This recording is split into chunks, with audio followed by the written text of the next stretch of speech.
Hi everyone! Today is something a little different. A while ago, Drez from the Mr. Pigments channel sent me a list of questions about paint chemistry, pigments, and formulation science. And today I'm going to answer them from the perspective of someone who works with coatings every single day in the lab. These aren't rehearsed demonstrations or marketing answers. They are simply my professional opinions based on formulation work, testing, and lab experience. So, let's get started. You're not creating a new polymer. You're simply mixing different acrylic dispersions. And if they're incompatible, you can get flocculation, viscosity change, or pore film formation. Compatibility is the biggest concern. Yes, but it's always a balance. A smoother matte finish usually comes from smaller, well-dispersed matting particles and an optimized binder system. Adding more matting agent isn't always the answer. Because the binder controls film formation, particle size, glass transition temperature, and coalescence all influence leveling. Additives help, but the binder sets the baseline.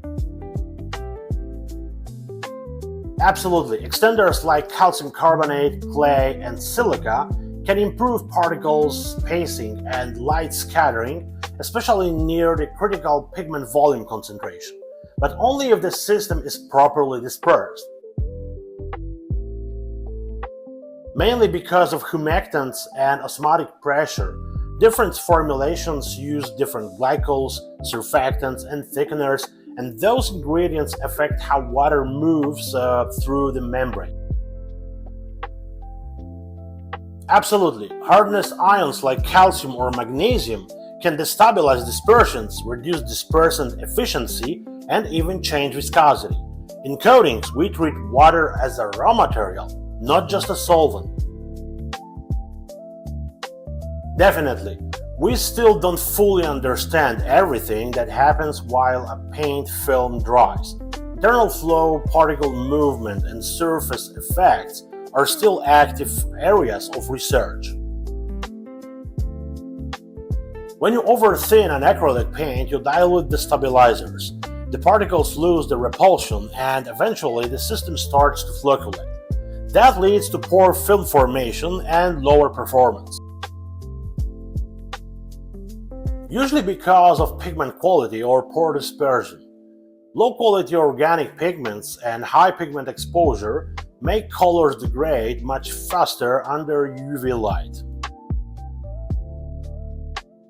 Because the medium changes the entire optical system, the same titanium dioxide can look completely different in oil and acrylic because the refractive index matching is different, the particle spacing is different, and that changes the way light interacts with the paint.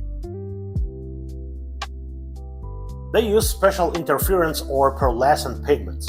These pigments reflect light differently depending on the viewing angle, creating the color shifting effect. Yes, it can. Sorbitol slows water evaporation, but in practice, glycols are usually more predictable and more commonly used. The chemistry is very similar. The biggest difference are pigment concentration, rheology, additives, and performance requirements. House paints are designed for durability, not artistic blending. They are designed for completely different purposes. Acrylics offer fast drying and long-term stability, while linseed oil provides historical compatibility and different aging behavior. Oh yes, sometimes adding small amounts of extenders or zinc oxide improves workability and creates a better optical balance. Usually not. Dish soap, vinegar, or random household additives increase the risk of destabilizing the paint. Paint formulations are balanced systems. Oh, realizing that formulation isn't about individual ingredients. It's about understanding how every component interacts with every other component. You only truly learn that in the lab. I've always been fascinated by how small formulation changes can completely change a material's performance. Paint may look simple, but it's one of the most complex materials we use every day. That's all for today. First of all, I'd like to thank Drez for inviting me to take a part in this Q&A. It was a pleasure answering these questions. If you enjoy learning about pigments, artist materials, and color science, make sure to check out the Mr. Pigments channel.